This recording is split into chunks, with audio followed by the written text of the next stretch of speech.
Bonjour, bonjour à toutes et tous. On se retrouve pour ce troisième aparté organisé par l'Ordre des architectes des Hauts-de-France.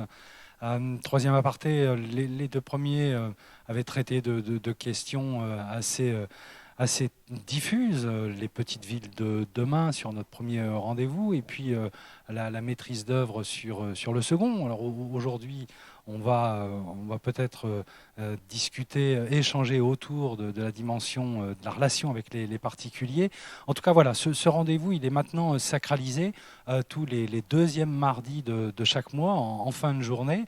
Alors à la fois sur les réseaux sociaux, on peut retrouver, y compris a posteriori, ces petites vidéos d'une heure maximum sur la page Facebook de l'Ordre des architectes, et bientôt sur un flux YouTube qui sera disponible via notre site internet.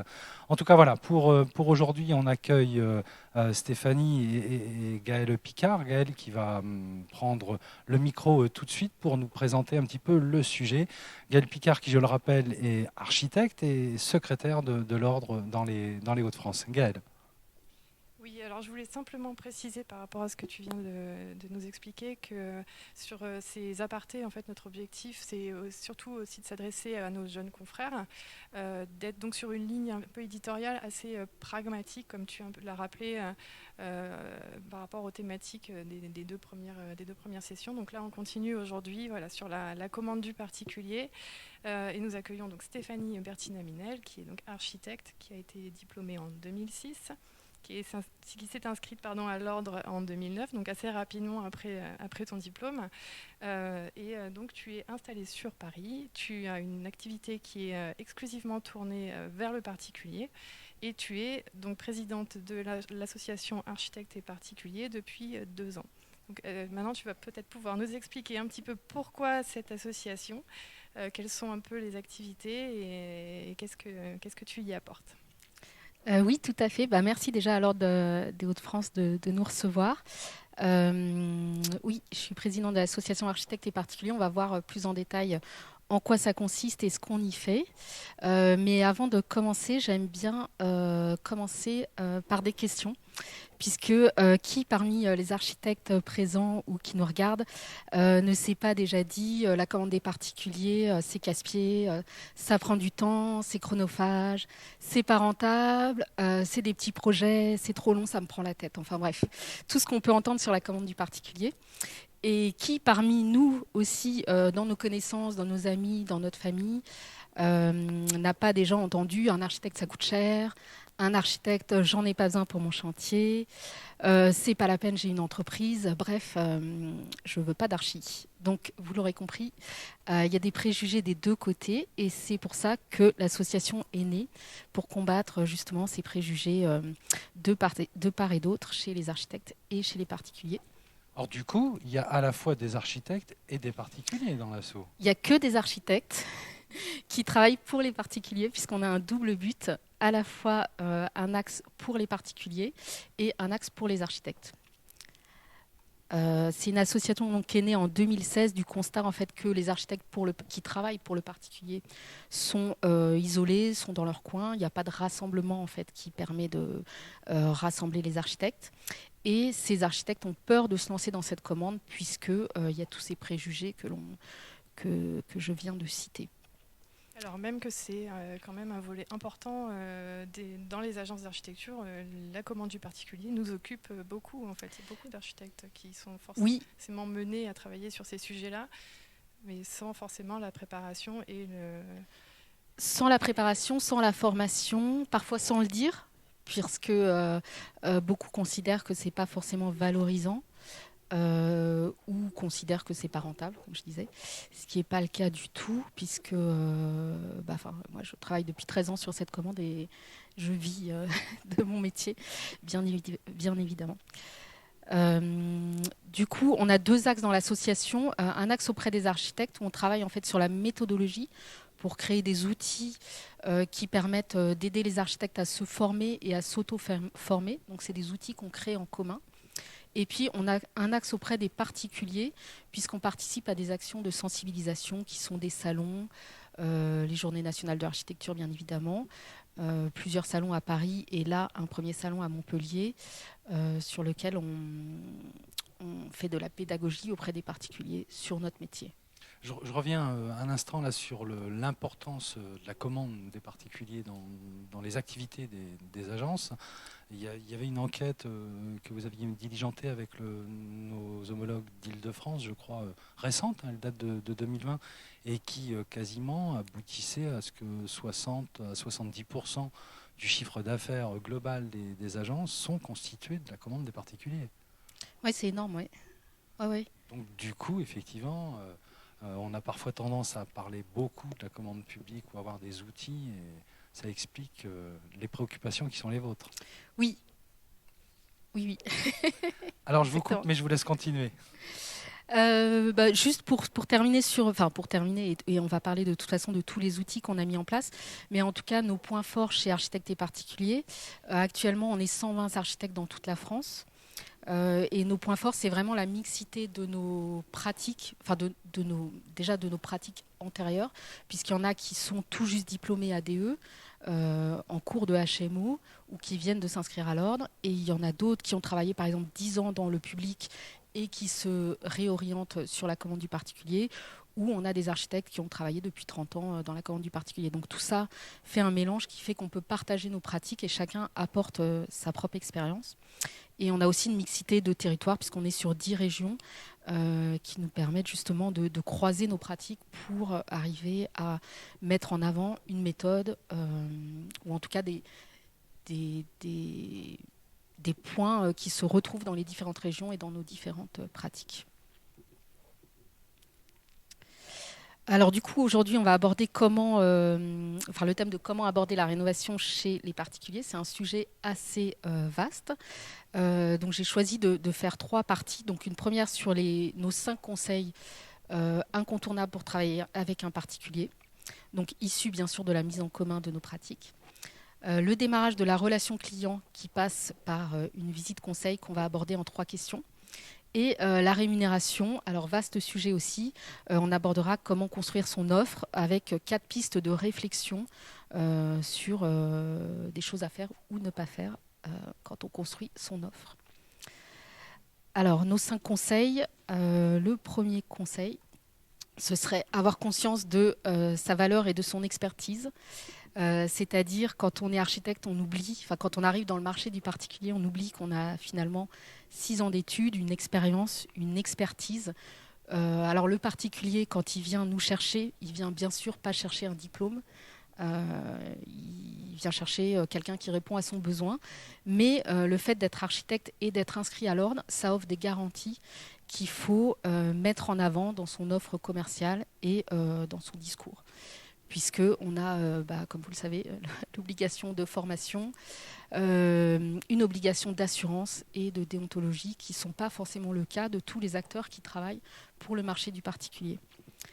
Ça peut prendre la forme d'un book, ça prend la forme d'un support commercial traditionnel pour mettre en valeur ses arguments et ses obligations. Alors le book, on n'en fait plus. En tout cas, les particuliers ne le regardent plus forcément. Mais c'est beaucoup de la pédagogie. Ça peut être sur les réseaux, ça peut être sur son site internet, ça peut être dans le bouche à oreille qu'on en fait. Et ces obligations, c'est vrai que c'est bien de le rappeler, déjà dans son contrat, bien évidemment, mais aussi à l'oral, de rappeler ce que c'est qu'un architecte et pourquoi, quelle est sa valeur et qu'est-ce qu'un architecte va vous apporter par rapport à votre besoin. Et donc, je retiens que l'inscription à l'ordre, c'est un argument marketing aussi.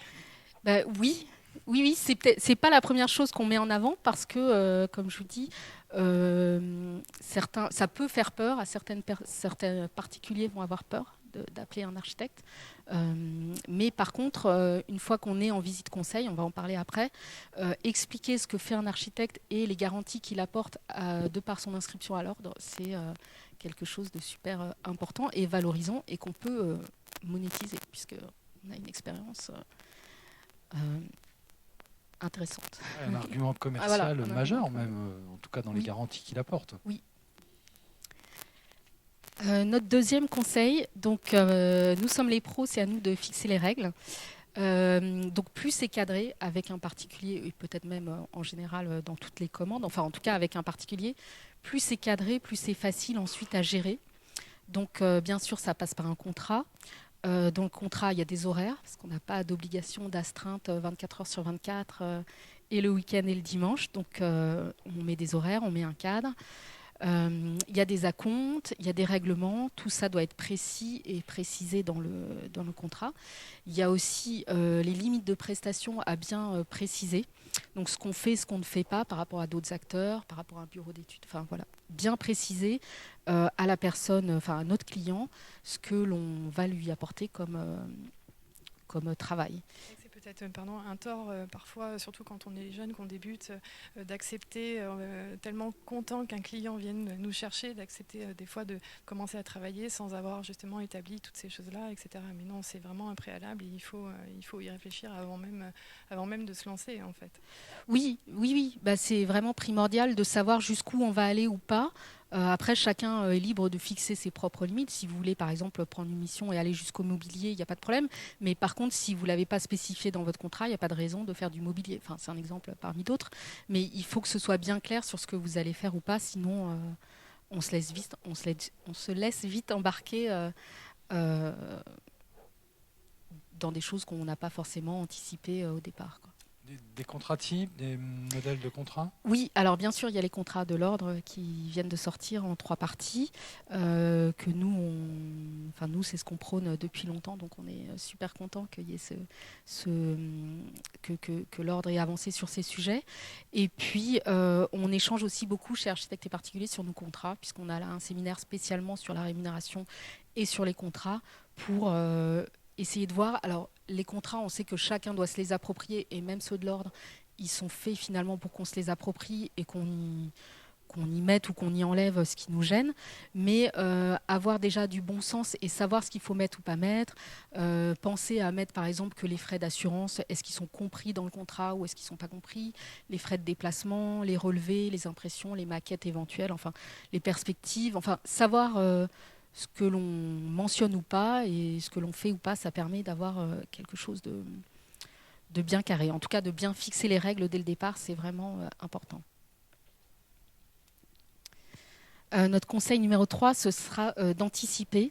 Donc anticiper, ça veut dire à la fois les acteurs qu'on va mobiliser dans le cadre d'un projet, c'est-à-dire les bureaux d'études, les ingénieurs, les bureaux d'études thermiques, tous les acteurs extérieurs au projet, puisqu'on devra les coordonner et parfois même les relancer.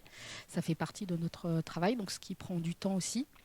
Pensez aussi à anticiper les autorisations nécessaires de copro ou de voisinage, les constats d'huissier, tout ce qui peut engendrer du retard au démarrage des travaux si on ne l'a pas anticipé au préalable.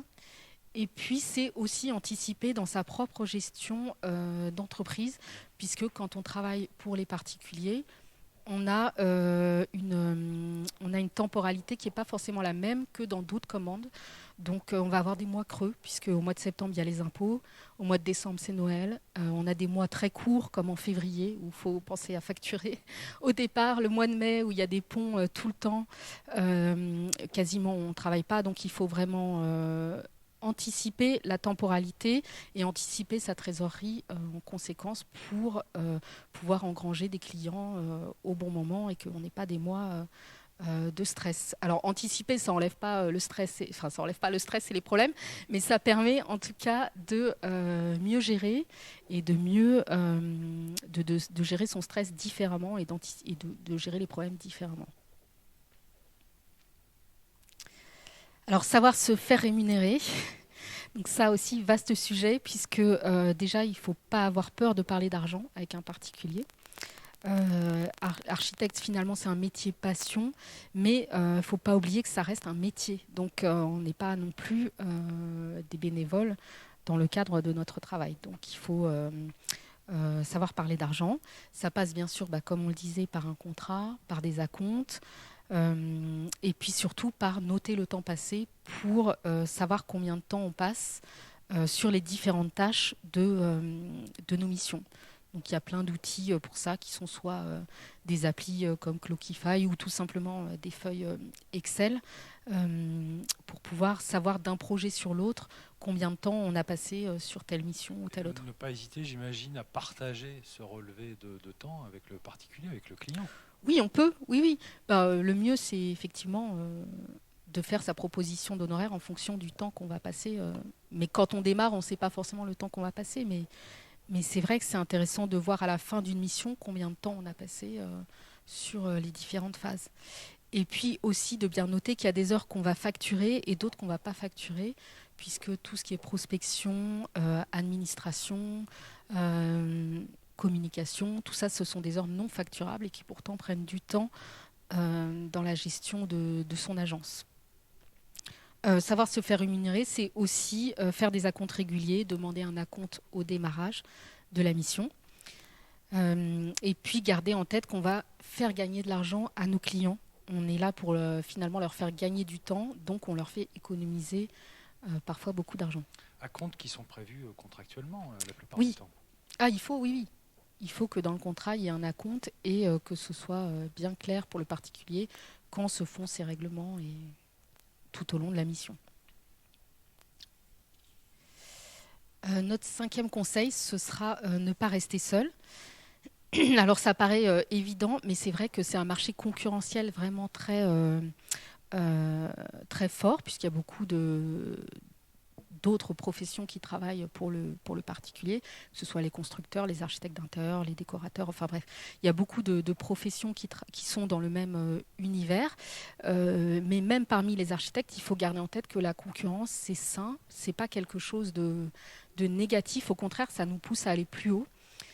C'est pas pour rien qu'un Castorama ouvre à chaque fois à côté d'un Ikea, c'est parce que la concurrence ramène aussi des clients et qu'il faut savoir finalement s'entraider même si on fait le même métier. Puisque finalement, quand on se met à son compte, qu'on travaille pour les particuliers, on se retrouve seul face à beaucoup de tâches qui sont à la fois la prospection, l'administration, la comptabilité, les problèmes de chantier. Et donc, pouvoir échanger, c'est primordial pour s'en sortir dans cette jungle. Du coup, il y a plein d'associations comme nous, mais il y en a d'autres, hein, ou les groupes Facebook, Instagram, et puis participer aussi au matinal, comme vous proposez ici, au format des CROA, au format proposé par la MAF, par les syndicats, enfin bref, essayer de se rassembler au maximum pour ne pas rester dans son coin. Et se former aussi en présentiel, ça aide à rencontrer les confrères et à Oui. se croiser aussi. Ouais. Oui, c'est vrai. C'est vrai que la formation, elle est super positive pour ça parce que ça oblige à ne pas rester dans son agence et croiser aussi des architectes qui travaillent différemment sur d'autres commandes. Et c'est super enrichissant. Moi, pour avoir fait des formations en présentiel avec d'autres architectes beaucoup plus expérimentés et d'autres qui commençaient, etc., on a pu échanger sur des thèmes avec des personnes qu'on ne croise pas forcément. Donc, ouais, c'est super positif. Donc, voilà pour nos 5 conseils. Je ne sais pas si on fera les questions ou je vais direct. On peut continuer à dérouler. On peut continuer et vous me posez vos questions à la fin. Ouais. Des petits retours, on n'hésitera pas à faire un feedback. Ouais. Alors, le démarrage de la relation client. Donc, la relation client, elle commence par la visite conseil. Donc, on va l'aborder en 3 questions. Comment faire pour décrocher une visite conseil? Puis-je faire payer ma visite conseil? Et que fait-on et ne fait-on pas pendant la visite conseil?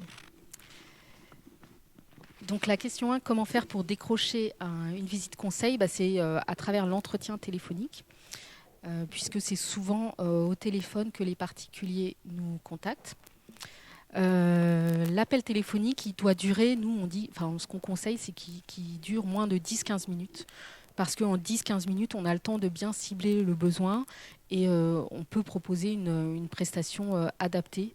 Le but, c'est pas de donner du conseil en ligne parce qu'on peut pas le faire. En fait, c'est même pas qu'on veut pas, c'est que souvent, il faut avoir les éléments, soit des plans, soit des photos, soit le mieux, c'est d'être sur place pour pouvoir donner du conseil. Donc l'entretien téléphonique, c'est vraiment quelque chose qui sert à cibler le futur projet. Ensuite, nous, on propose un questionnaire en 4 étapes. Donc, la première étape, c'est pour qui ? Donc, essayer de comprendre qui est le prospect. Est-ce que c'est une famille ? Est-ce que c'est quelqu'un de seul ? Est-ce qu'il y a des enfants ? Est-ce qu'il a déjà fait des travaux ? Et si oui, est-ce qu'il a déjà fait appel à un architecte ? Le but, c'est vraiment de cibler si la demande elle est concrète et si le prospect a déjà fait appel à un architecte ou s'il a déjà fait des travaux, on n'aura pas la même pédagogie que si c'est quelqu'un qui n'a jamais fait de travaux ou qui est un primo-accédant. Donc on adapte après notre discours par rapport à la personne qu'on a en face. Il y a beaucoup de dispositifs aujourd'hui de financement là, sur les programmes de rénovation qui sont souvent d'ailleurs précédés ou sous-tendus par des visites conseils ou des approches qui ne sont pas toujours faites d'ailleurs par des architectes.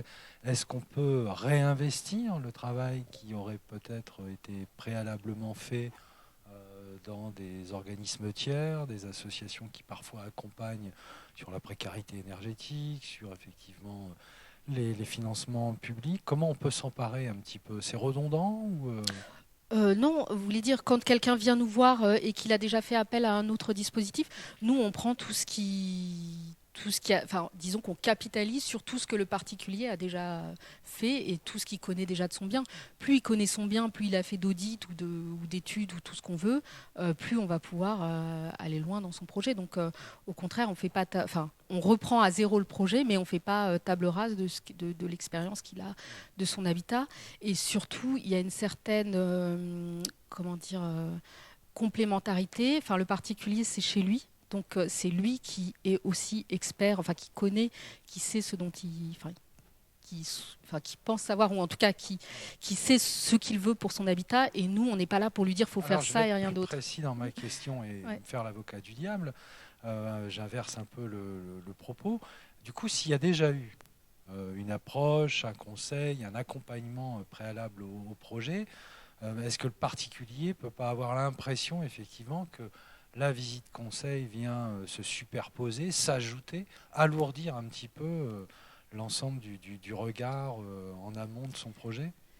En fait, je pense pas, parce que la visite conseil, en fait, l'architecte, il aura une vision macro que n'auront pas forcément les professionnels qui vont lui proposer juste une prestation d'audit, par exemple, ou une prestation d'audit énergétique ou autre, pour parler clairement. En fait, l'architecte, il va, à travers toute sa vision globale, proposer un conseil généralisé. Ça ne va pas être juste mettez de la fibre, enfin, il ne va pas juste lui dire mettez de la laine de bois. Il va lui dire pensez l'espace différemment, pensez le volume différemment, et au passage, on va englober des travaux énergétiques. Et donc, il n'y a pas beaucoup de professionnels, enfin, c'est pas pour vanter les architectes, mais je pense qu'il n'y a pas beaucoup de professionnels qui sont capables, en fait, de donner un conseil désintéressé et global sur l'habitat. C'est vraiment nous, les médecins de l'habitat, qui pouvons donner le diagnostic et aiguiller ensuite les particuliers vers la solution qui lui va bien, qui passe pas ensuite forcément par nous. La visite conseil peut très bien aboutir à la conclusion qu'il n'a pas besoin d'architecte pour la suite et qu'il fait ses travaux sans architecte, ou qui fait pas de travaux, ou des fois c'est des visites conseil avant achat où on dit bah non, faut peut-être pas acheter ce bien qui vous correspond pas. En fait, c'est vraiment un conseil désintéressé, donc je vois pas d'autres professionnels que l'architecte pour proposer ce conseil désintéressé, parce qu'une entreprise finalement qui après propose des travaux, elle n'aura pas la même vision que l'architecte. Désintéressé, donc pas facturable aux particuliers alors. On va en parler.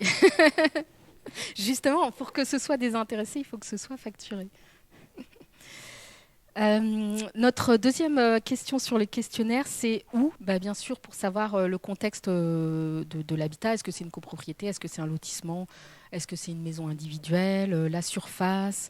Le statut juridique, très important. Est-ce que c'est en cours d'achat ? Est-ce que c'est déjà acheté ? Est-ce que c'est un changement de destination ? Qui est propriétaire ? Enfin voilà, il y a beaucoup de questions à poser.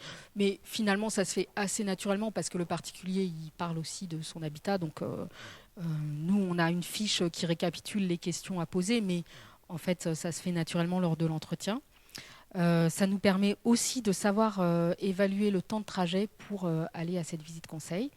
Et puis, hyper important aussi, savoir si le bien est en chantier ou pas, parce que s'il est en chantier, ça ne relève pas de la visite conseil, mais c'est plutôt, ça peut être de l'expertise, ça peut être une autre mission.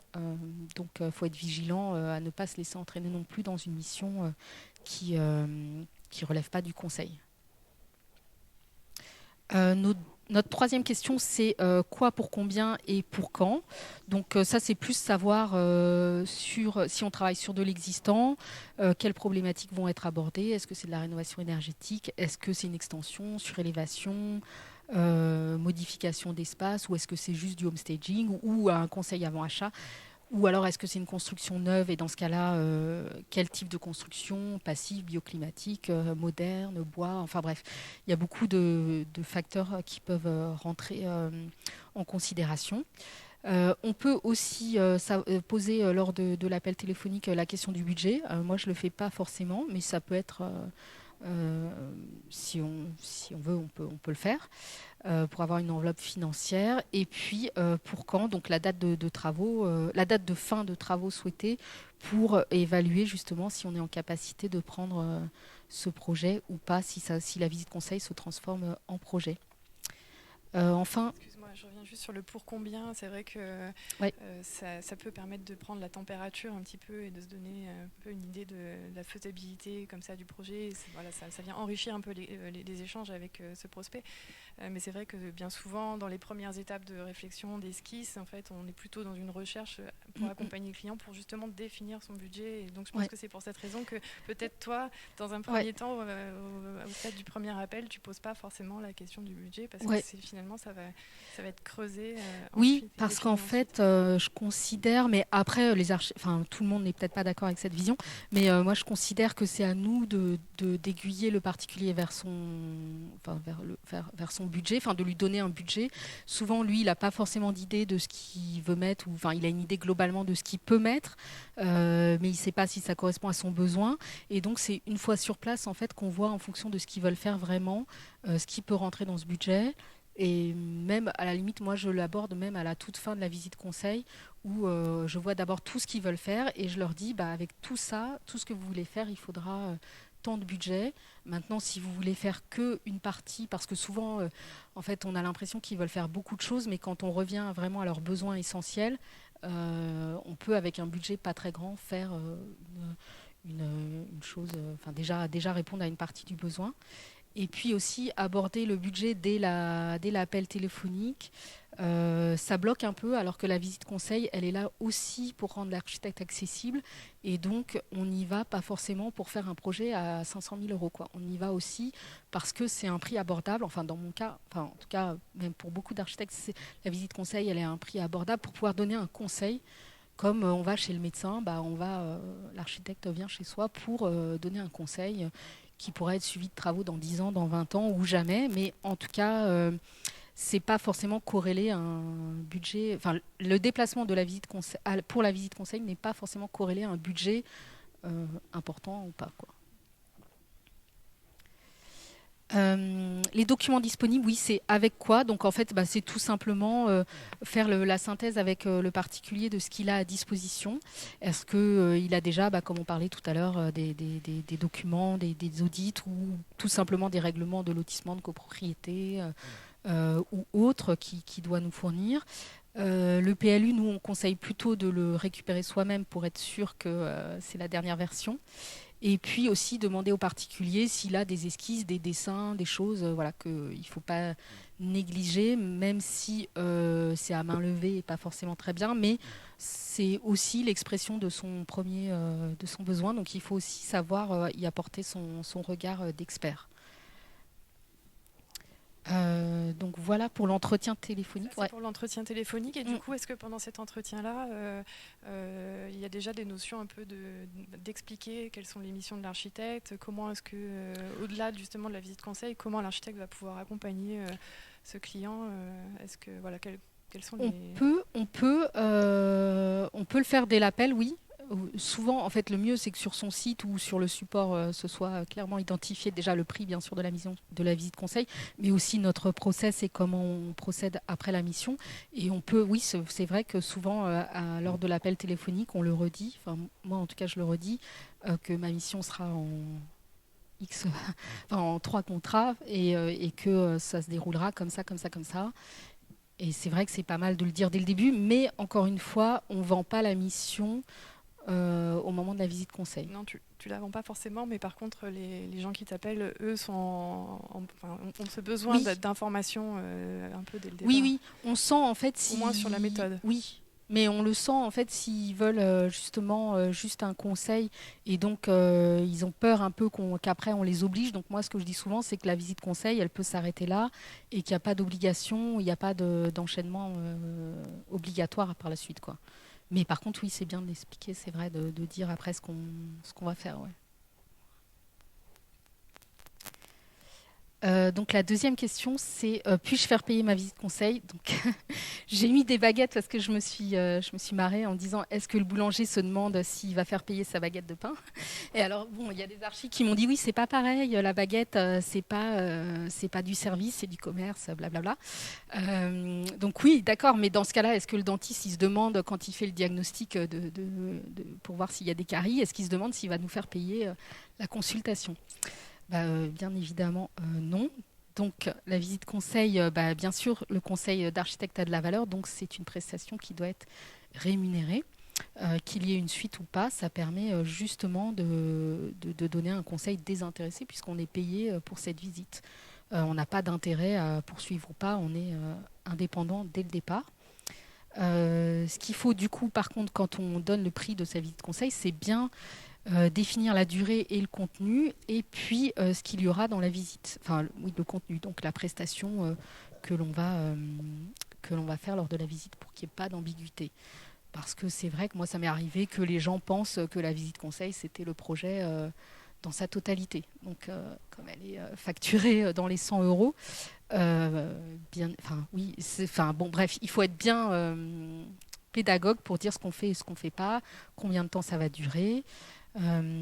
Et du coup, pour l'estimer, savoir ce qu'on va faire, et ça c'est chaque architecte qui définit s'il va faire un compte-rendu ou pas, s'il y aura une étude du PLU ou pas, combien de temps il faudra préparer la visite avant.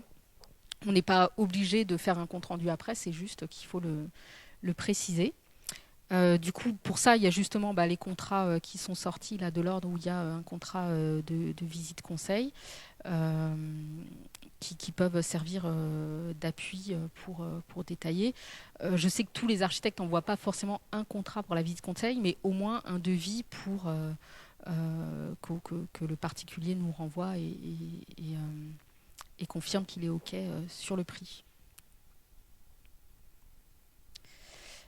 Quelques conseils donc après l'appel, donc oui, c'est ce que je viens de dire, confirmer avec une proposition d'honoraires par mail, bien préciser l'objet de la visite et les zones à visiter, parce qu'il faut être le plus précis possible, dire s'il y a un compte-rendu ou pas, et puis vérifier que toutes les personnes concernées par le projet sont là, parce que il faut que les personnes qui auront leur mot à dire sur le projet soient présentes dès la visite conseil. Et puis, c'est vrai que moi, je précise aussi souvent qu'il faut être dans des bonnes conditions. Donc, si on peut ne pas avoir d'enfants dans les pattes, enfin, entre guillemets, dans les pattes, j'ai des enfants. Hein, mais en tout cas, voilà, c'est vraiment une prestation de travail. Donc, on n'est pas là pour babysitter en même temps. Il faut que les gens soient vraiment conscients qu'on est là pour travailler dès le départ et donc se mettre dans des bonnes conditions. Cette visite conseil, est-ce qu'elle a une force juridique? On parlait de contrats type maintenant qui existent pour ces visites conseil. Elle aboutit à un diagnostic, parfois même à la faisabilité d'un projet. Ça peut être opposé à une suite éventuelle, ça peut percuter un projet qui ne serait pas effectivement dans les clous des conclusions de la visite conseil. Ça peut, oui, tous nos conseils de toute façon ont une portée. Dès qu'on dit quelque chose, on est responsable. Donc c'est pour ça qu'il faut le déclarer bien sûr à notre assurance, et c'est pour ça que le contrat est quand même recommandé parce qu'il cadre l'objet de la visite et Et il y a un intercalaire, pour la MAF, oui, il y a un intercalaire où on déclare toutes nos missions de visite conseil d'un coup. Et c'est très important de le faire et de ne pas oublier de le faire. Et ça peut arriver aussi, oui, que la visite conseil mette fin à un projet d'achat ou un projet de travaux pour des particuliers. Donc, c'est un impact. Peut-être juste aussi puis penser, je ne sais pas si par exemple il y a un compte rendu suite à cette visite conseil, à en donner un peu les limites aussi, en reparlant peut-être des études complémentaires qui seront nécessaires pour mener à bien le projet, etc. Pour voilà, se couvrir aussi en termes de responsabilité. Et ça reste une visite conseil qui dure peut-être 1 heure. On n'a pas non plus, c'est pas une étude, quoi. Oui, il n'y a pas de plan. C'est vraiment des prestations orales. Enfin, pour ma part, en tout cas, il n'y a même pas de compte rendu. Et c'est bien sûr pas un projet, mais c'est vrai qu'il faut le préciser pour que ce soit bien clair.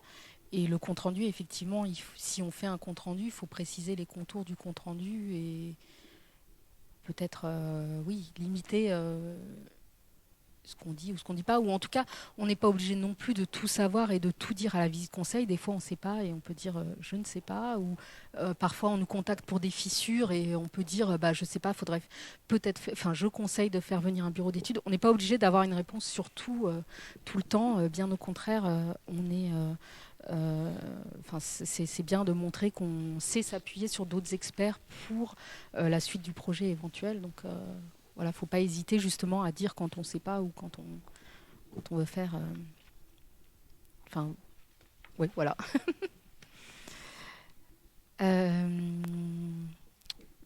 Donc, qu'est-ce que je fais et je ne fais pas pendant la visite? Donc, on l'a un petit peu dit. Mais donc prise de connaissance du bien, donc on regarde l'appartement, la maison, le terrain s'il y en a.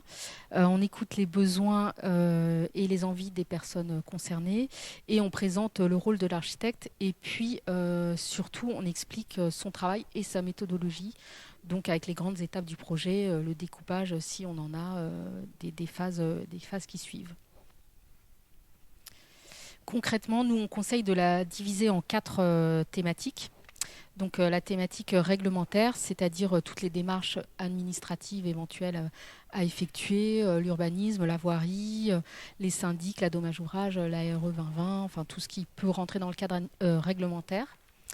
Le cadre ensuite technique et architectural, donc c'est tout ce qui est les conseils concernant la faisabilité technique et architecturale bien sûr, les préconisations d'aménagement, les préconisations d'acteurs extérieurs s'il faut, bureau d'études, huissier, le géomètre, et les actions qu'il faudra mener s'il y a des sondages. Enfin, c'est bien de, dès le départ, alerter le particulier sur le fait qu'il y aura des acteurs autres à potentiellement solliciter. Le cadre financier, donc c'est un ordre de grandeur du budget.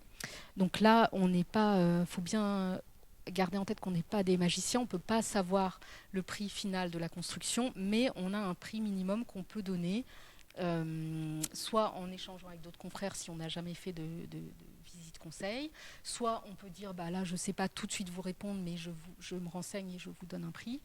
En tout cas, on a un rôle d'assister le maître d'ouvrage et c'est important à la visite conseil pour le coup de parler du budget. Sinon, il manque vraiment un sujet parce qu'au final, il n'y aura rien qui se construira si on n'a pas de budget. Donc c'est important d'en parler à la visite conseil. Et le cadre temporel, c'est bien sûr savoir s'il y a une date de réalisation, de fin de réalisation souhaitée, s'il y a des contraintes particulières, un déménagement, des enfants qui vont à l'école et qui doivent changer, il faut déménager avant telle date, ou s'il y a le temps, ça nous permet justement de voir dans notre propre planning si on a capacité à prendre cette mission ou pas. Et puis surtout, c'est vrai que structurer sa visite en 4 étapes, qui ne sont pas forcément dans cet ordre-là, ça permet à la fin de refaire le bilan oralement et de dire on a vu le cadre réglementaire, on a vu le cadre technique, on a vu le cadre financier. Et du coup, vous avez les cartes en main pour voir si vous voulez poursuivre ou pas. Et ça permet de mettre un terme aussi, de conclure la visite conseil, parce que sinon, ça peut durer aussi 5 heures. Donc, alors, là où je continue à renverser un peu les choses, et est-ce que la visite conseil peut également servir de déclencheur auprès de l'archi pour ne pas s'engager sur un projet? Vous avez déjà vécu ce type de scénario? Ah bah oui, oui. Oui, oui. Bah, en fait, c'est vrai que oui. Enfin, maintenant moins parce que maintenant les particuliers, enfin, bon, peut-être aussi parce que je sais pas, enfin bon, peut-être j'ai plus d'expérience donc ils veulent plus continuer. Mais les premières visites conseils, oui, oui, des fois je me disais non, je vais pas pouvoir suivre le projet. Alors soit on le donne à un confrère, soit c'est parce qu'on n'a pas les capacités ou c'est quelque chose de très spécifique. Ou maintenant c'est vrai qu'on essaye de l'anticiper avant la visite conseil. Et si on sait qu'on ne peut pas prendre le projet, soit parce qu'on n'a pas le temps, ou soit parce qu'on n'a pas les compétences spécifiques sur ce dossier, bah, on l'échange à travers le réseau d'architectes et particuliers, justement. On passe la visite conseil à un autre confrère. Mais oui, oui, c'est le but aussi parce que la relation, elle est dans les deux sens. Donc, c'est un contrat. Il y a autant l'architecte que le particulier qui doit être à l'aise avec la mission. Et surtout, c'est quand même une mission qui va durer longtemps. On est sur des budgets. Alors, c'est pour ça que j'emploie jamais le mot petit projet parce que pour un particulier, même 20 000 euros pour sa salle de bain, enfin, c'est des économies, c'est des sous. Et c'est un investissement. Et quand il fait une extension à 100 000, 200 000, etc., c'est le budget des fois d'une vie. Donc il faut bien prendre le temps aussi de se connaître. Et la visite conseil sert à ça. Mais le contrat aussi séparé permet aussi de se connaître au fur et à mesure.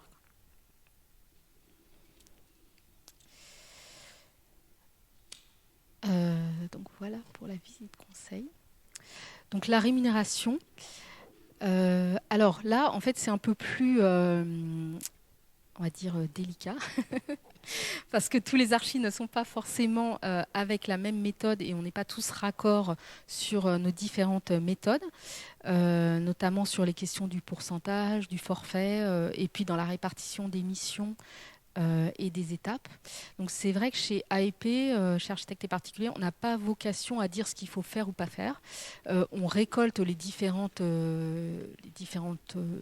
mode de fonctionnement et on puise dans chaque méthode ce qui marche. Donc ce que je vous propose, c'est d'avoir un petit peu des pistes pour aider à réfléchir sans forcément... Alors peut-être dans mon discours, vous allez voir ce que moi, ce que je fais et ce que je ne fais pas. Mais c'est vraiment... L'idée, c'est vraiment d'ouvrir les champs et de réfléchir à des pistes pour soi-même. Après, chaque architecte construit sa propre offre et sa propre méthodologie. D'ailleurs, les pistes que vous allez nous présenter, elles sont peut-être complémentaires, elles peuvent s'imprégner les unes avec les autres. Oui, oui, exactement. Pas d'idées complètement arrêtées là-dessus. Ah non, jamais, jamais, jamais, parce que déjà, on évolue. Parce que pour parler du forfait ou du pourcentage, on évolue au long de sa entre guillemets carrière, enfin en tout cas de son expertise. Et puis surtout, on se nourrit des échanges. Et là, on va avoir un séminaire en avril où on va passer 2 jours juste sur le thème de la rémunération. Donc je pense qu'on va en tirer encore beaucoup d'enseignements. Et je pense qu'il n'y a pas de bonne ou mauvaise méthode. Il y a des pistes qui peuvent convenir plus ou moins à certains et qui doivent être cohérentes avec l'ensemble du discours qu'on porte. Mais finalement, il y a autant d'architectes que de méthodes possibles. Donc, il n'y a pas d'obligation. Donc la première piste, c'est la piste de l'architecte à la carte. Donc je pose la question de voir si ce ne serait pas intéressant de diviser sa mission en plusieurs contrats. Donc c'est pas une idée nouvelle. Alors l'ordre là a proposé effectivement plusieurs contrats, puisque depuis très longtemps, je sais que Wayarchi à Bordeaux travaille avec 3 contrats, Atso aussi à Paris travaille avec 3 contrats, et chez AEP aussi beaucoup travaillent avec 3 contrats. C'est vrai que moi, au début, quand j'ai commencé, j'ai fait l'erreur de vouloir avoir une mission complète à tout prix, parce que ça rassure. On se dit, c'est cool, j'ai la mission complète, je m'organise comme je veux dans ce périmètre de mission complète. Ça donne une belle vue sur la trésor, voilà, ça donne une belle vue. Ouais, voilà. On se dit, si je fais mon plan électrique avant d'avoir l'entreprise, enfin ou après, enfin bref, je m'organise comme je veux. Donc c'est la meilleure manière de ne pas se structurer parce que on fait ce qu'on veut. Donc il y a finalement c'est le flou. Enfin en tout cas pour moi, c'était le flou de se dire mission complète. Ça me rassure, mais finalement pas tant que ça. Et c'est vrai que oui, chez AEP, tout le monde ne fait pas ça. Il y en a qui ont encore des missions complètes et qui s'en sortent très bien. Mais en tout cas, diviser en plusieurs missions, ça oblige à structurer. Et ça oblige aussi à chaque étape à revoir, à se remettre en question, ou en tout cas à revoir sa rémunération, à réadapter son offre s'il y a besoin, et à se poser. Et puis à chaque étape aussi, à définir clairement des livrables de ce qu'on va faire ou pas faire. Donc voilà, c'est une question à se poser en tout cas quand on démarre ou même quand on démarre pas, hein, parce que moi j'ai commencé en mission complète et au milieu, il y a 6-7 ans, je suis repartie en mission en plusieurs contrats. Donc on peut se poser cette question à toute étape de son évolution. Et je pense que je ne vais pas avoir la prétention de dire il faut faire comme ça, mais en tout cas se poser la question, c'est intéressant. Et donc, excuse-moi, quand on parle de plusieurs contrats, ça veut dire que les contrats, finalement, on les édite au fur et à mesure de l'avancement, pardon. Ouais. Ça veut dire que le client, quand tu commences à travailler pour lui, ce qui compte a priori, c'est la réception du chantier, mais finalement, tu lui offres pas une vue tout de suite d'ensemble sur la totalité de la mission, quoi. C'est vraiment par étapes, chaque chose après l'autre. Ouais, c'est vraiment à la carte. C'est vraiment parce qu'à chaque étape, on décide si on continue ou pas, lui comme moi, en fait. Donc, on fait la conception, par exemple, et à la fin, on envoie le contrat pour l'étape technique, et à la fin, on envoie le contrat pour le suivi de chantier. Et alors, parfois, certains particuliers, ça leur va pas parce qu'ils disent, moi, je veux savoir combien ça va me coûter au départ. Mais en fait, ce qu'on peut leur répondre, c'est que la mission complète au pourcentage, ils sauront pas plus combien ça va leur coûter à la fin, puisque c'est autant flou qu'une mission par étape. Et puis, j'ai perdu ce que je voulais dire. Mais en tout cas, oui, ils n'ont pas de vision complète. Après, ils n'ont pas de vision complète, mais il y en a à qui ça va correspondre vraiment bien parce qu'ils se disent que s'ils veulent suivre leurs travaux eux-mêmes, ils ont la possibilité de le faire. Moi, ça arrive qu'on fasse conception et technique et qu'après, je ne suive pas les travaux parce qu'il n'y a pas besoin ou parce que c'est trop loin ou parce que je passe à un confrère ou autre. Et ça laisse une certaine liberté dans sa propre organisation et pour le particulier aussi ça peut le rassurer, enfin c'est un argument commercial aussi qui peut le rassurer de ne pas être enfermé avec quelqu'un sur un an de mission, quoi. Surtout si en fait pendant la conception on apprend aussi beaucoup à se connaître. La visite conseil c'est le premier pas, mais la première phase conception c'est aussi une phase où il y a beaucoup d'échanges et qui peut permettre de voir si ça marche ou pas. Le tronçonnage comme un élément rassurant pour le client particulier, quoi. Oui. En tout cas, il faut se poser la question. Et le tronçonnage, alors justement pas n'importe comment, en plusieurs phases, c'est réfléchir à comment diviser son propre contrat en plusieurs phases, parce que il faut se demander quel terme parle au particulier, parce que bon, esquisse, il va comprendre ce que c'est, APS, APD, DCE, DQE, DPGF, je sais pas quoi, c'est du chinois. Lui, ce qu'il veut, c'est savoir ce qu'on va lui donner, quel est le livrable à chaque phase, donc adapter son discours aussi par rapport aux personnes qui sont en face de nous. Un APS, déjà pour un projet de particulier, la différence entre l'APS, l'APD et l'esquisse, c'est très flou. Donc adapter aussi son propre découpage de contrat avec des termes qui vont parler à notre client. Et puis, le fait de séquencer, ça permet aussi de séquencer les règlements, bien évidemment. Donc de savoir quel livrable on livre et qu'est-ce qu'on est payé pour tel livrable. Ce qui crée une sorte de process, procédure, un enchaînement de phases et de livrables qui sont très clairs. En tout cas, qu'on essaye de faire très clair. Et dans le discours, ça apparaît plus lisible pour le particulier. La piste numéro 2, c'est bien définir son prix de vente. Donc, on en a parlé un petit peu. C'est déjà savoir qu'on a des heures facturables et pas facturables, donc bien le garder en tête. Pouvoir différencier des taux horaires différents selon ce qu'on fait.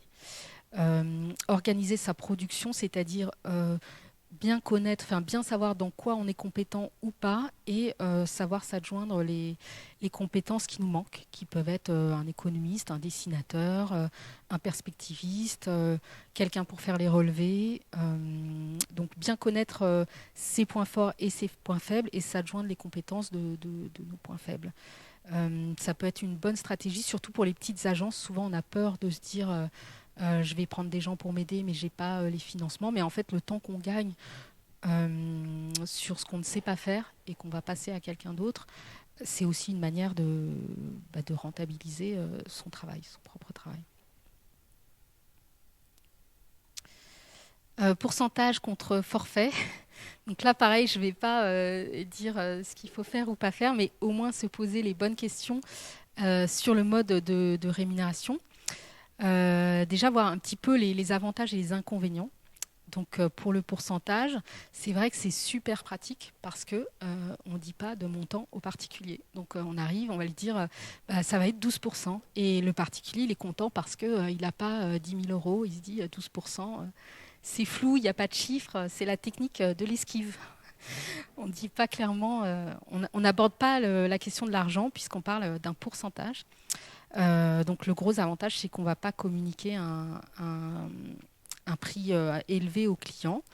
Euh, Encore une fois, il y a des architectes qui travaillent depuis 30 ans au pourcentage dans l'association et ça se passe très bien pour eux. Hein. Donc, je n'ai pas vocation à dire faut faire ou pas faire. Mais en tout cas, pour les particuliers, le gros inconvénient, c'est que c'est totalement flou de parler d'un pourcentage parce que quand on arrive, il n'aura pas une vision claire puisqu'on n'a pas de vision claire du montant des travaux dès le départ. Et puis comment tu fais pour découper tes paiements si tu te bases sur un montant de travaux final en fait Tu l'ajustes. Enfin, souvent, moi, au début, quand j'étais au pourcentage, j'ajustais au moment des travaux. Il y avait un avenant sur le montant réel des travaux. Donc, quand on a bien expliqué au particulier, il comprend et il s'attend au fait qu'il y a un avenant. Quand on démarre et qu'on n'a pas forcément bien expliqué, il ne comprend pas que son plan de travail à 10 000 euros, ça va rajouter 1 000 euros d'honoraires à l'architecte. Donc, ou que s'il choisit, je ne sais pas moi, un carrelage à 100 euros, il paiera plus d'architecte qu'un carrelage à 10 euros. Donc ça crée aussi de la suspicion, enfin ça peut créer de la suspicion dans les entreprises qu'on peut recommander ou parfois on va donner une entreprise qui est, enfin on va dire cette entreprise ok elle est plus chère mais elle travaille mieux, elle n'a pas des gens au black qui font n'importe quoi. Si on est au pourcentage, le client il peut toujours penser ou pas, hein, il y a des gens bienveillants mais en tout cas ça peut créer de la suspicion. Le conseil est objectif. Ouais. Voilà, c'est jamais totalement désintéressé. Sur le forfait, donc les avantages, en fait, moi c'est vrai que quand j'ai commencé, je me suis dit que j'allais être au forfait parce que le pourcentage, ça me paraissait pas très logique. Et en fait, sur le forfait, je me suis complètement plantée puisque j'ai proposé une mission complète au forfait et c'était catastrophique parce que c'était beaucoup trop bas. Et je m'en suis mordu les doigts. C'était il y a 15 ans, donc depuis j'ai appris. Mais c'est vrai que le forfait, il est corrélé au fait d'avoir 3 contrats qui permettent d'ajuster à chaque contrat sa rémunération et d'avancer dans ses honoraires au fur et à mesure, sauf si on se connaît très bien. Mais commencer dès le départ, quand on débute en tant qu'architecte, commencer directement au forfait en mission complète, c'est très difficile d'évaluer le temps qu'on va passer sur le projet. Donc l'avantage du forfait, c'est qu'on avance petit à petit dans la relation client. On est indépendant du montant des travaux, bien évidemment, et on est vu comme un acteur indépendant. Et aussi, ça va permettre de travailler sur des missions plus petites, plus modestes, et sans se prendre la tête en se disant qu'on va perdre de l'argent, puisque on est finalement indépendant du montant des travaux. Donc on sera payé autant que les travaux soient importants ou pas. Et c'est aussi une manière de rendre l'architecte accessible auprès des particuliers, puisqu'on peut travailler sur des projets plus, entre guillemets, petits. Parce qu'il n'y a pas de, enfin pour moi, il n'y a pas de petits projets, mais en tout cas, on peut travailler sur des projets de taille, on va dire, pour parler en surface plus petite. Si tu voulais parler en pourcentage pour travailler sur un petit projet, ça veut dire qu'il faudrait faire un pourcentage un peu délirant pour pouvoir s'y retrouver et équilibrer financièrement la mission. Oui, on ne peut pas être rentable sur des projets qui sont en dessous d'un certain montant si on est au pourcentage. Donc le forfait, il est presque automatiquement... voilà, ouais. Paraît logique. L'inconvénient du forfait, c'est que il faut bien se connaître et donc pas se planter comme je l'ai dit tout à l'heure et bien séquencer. Enfin, vraiment la recommandation, c'est si on est au forfait de séquencer ses missions pour pouvoir ajuster au fur et à mesure. 3 contrats tout à l'heure, on évoquait 3 modes de rémunération différents sur les 3 contrats, ce serait envisageable ? c'est peut-être pas très lisible pour le particulier. À mon avis, il vaut mieux rester sur sur un seul type de rémunération. Après, pourquoi pas être au forfait pour la visite conseil et après au pourcentage pour ceux qui veulent être au pourcentage sur le reste. Il y a aussi un mode au début. Moi, j'ai testé aussi d'être au forfait jusqu'à un certain montant de travaux. Par exemple, je disais, je suis à 10 000 euros d'honoraires jusqu'à 100 000 euros de travaux. Et si vous dépassez les 100 000 euros, on passe au pourcentage. Ça, je l'ai fait quelques temps. Ça marchait pas mal aussi, mais finalement, là, je pense avoir trouvé la bonne. Enfin, en tout cas, pour l'instant, enfin, le discours va bien avec ce que les particuliers attendent. Donc, ça se comprend bien. La piste numéro 4, donc c'est plus pour la suite de la mission. Donc, gérer son temps et l'évolution de la mission, c'est déjà avoir conscience de sa rentabilité. Accepter en fait de ne pas forcément être rentable sur tous les projets et sur toutes les missions, ou pas l'accepter, enfin en tout cas en être conscient. Donc ça implique, comme on l'a dit, de bien suivre le temps passé sur les différents projets et sur les différentes tâches du projet, tout ce qui est administratif, tout ce qui est architecture vraiment, parce que finalement on fait peu d'architecture et on fait beaucoup de gestion de projet. D'administratif, de relance, de gestion d'entreprise, de chantier aussi. Mais du coup, voilà, il faut accepter, ou en tout cas avoir conscience qu'il peut y avoir des moments où on est moins rentable et sur d'autres projets, on se rattrape.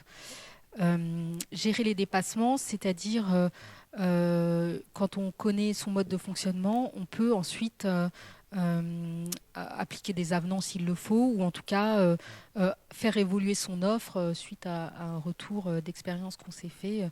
Ça peut être aussi entre architectes échanger pour avoir un retour. Voilà. Et puis savoir gérer les missions complémentaires, les imprévus, tout ça se fait au fur et à mesure. Donc voilà pour les 4 pistes. Donc j'espère que ça vous a un petit peu ouvert des pistes de réflexion sur le démarrage de comment aborder les particuliers, le marché du particulier.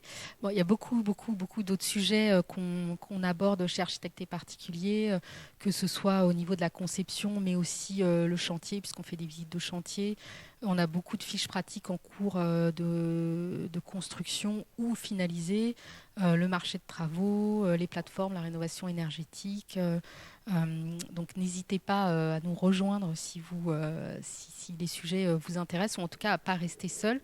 Et plus on est nombreux, plus l'expérience est enrichissante pour tout le monde. Et justement, comment pratiquement s'intégrer un peu dans les travaux, les dynamiques de l'association ? Nous, c'est vrai que j'en ai pas parlé. On a une réunion en fait mensuelle tous les premiers jeudis du mois. Donc là, c'est jeudi dans 2 jours, qui se passe sur Zoom. Et en fait, chaque non-adhérent a le droit de venir à une réunion. La réunion, elle est divisée en plusieurs temps. Il y a des échanges, un peu de brainstorming pour débloquer des sujets par exemple, si quelqu'un a un problème sur un PLU ou une question technique, il le pose. Et l'ensemble des autres architectes, en général, on est une 50aine, lui répondent. Donc c'est vraiment un partage d'expérience sur un sujet précis.